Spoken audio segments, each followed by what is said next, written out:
These losers in London today saw fit to complain about a vote that took place 7 years ago. Here's Ben Leo from GB News. He's the fun guy they send out to try and expose those left-wing loonies for the nut jobs they are, anti-Brexiters or environmentalists. All they could complain about is airport queues. I haven't seen any of those, by the way. I think they're a myth.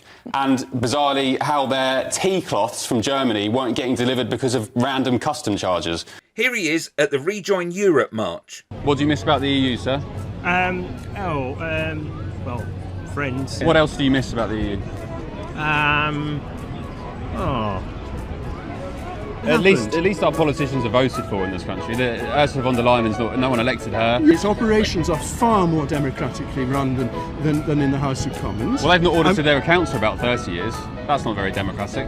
I think the European Parliament's accounts have been audited. But see, I voted in 1975. That 75 vote was No, it wasn't to do with the... was purely on a trading basis, it wasn't. wasn't it? No, it absolutely wasn't. The EU was morphed You weren't into there, something. were you? No, I wasn't born. Exactly. No, but I know what the vote was. No. Oh no, I like the EU and I love living here, but I also love living in Spain. This style of interviewing is the type of thing many reporters, rightly or wrongly, do in America because it's so easy to get a ridiculous reply from a Trump supporter.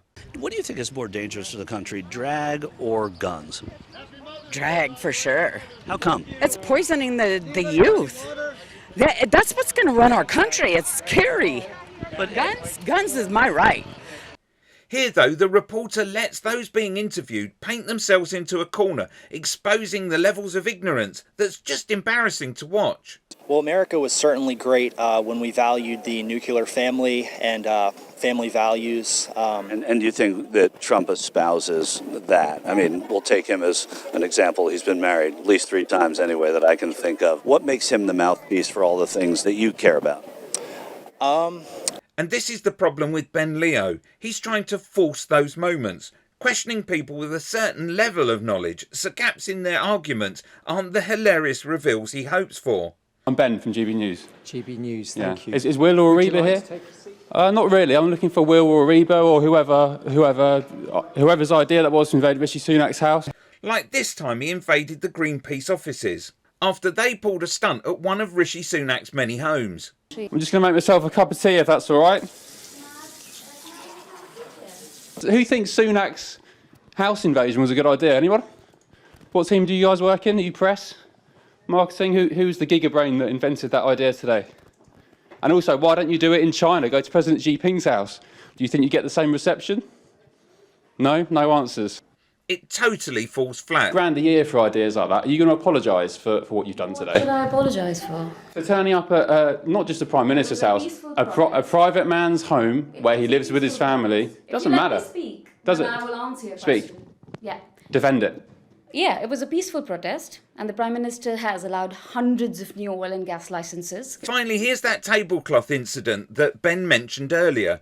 Notice how he ignores any other points the lady's making, believing he's hit some comedy gold when she mentions the tablecloth. What's the purpose of this meeting? What are you guys calling for? We know that it's unlikely that we'll get back into Europe soon.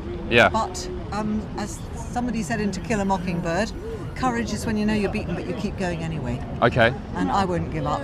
What do you miss about the EU? Oh gosh, what do I miss? I miss things like being able to order from abroad, being able to go abroad freely. For my children and their children, things like the Erasmus scheme. When you say order from abroad, what do you mean? What? I tried to order a tablecloth from Germany. It can't come to us, unfortunately. Customs and all that. All the red tape that's come in since Brexit. So you couldn't buy a tablecloth because of Brexit? I could buy it, I could give them money, but I couldn't have it sent to Britain. Oh. Because of all the customs and the tolls. Oh, okay. Which have come in. So that's just one thing. Click here for some Brexit is Dead.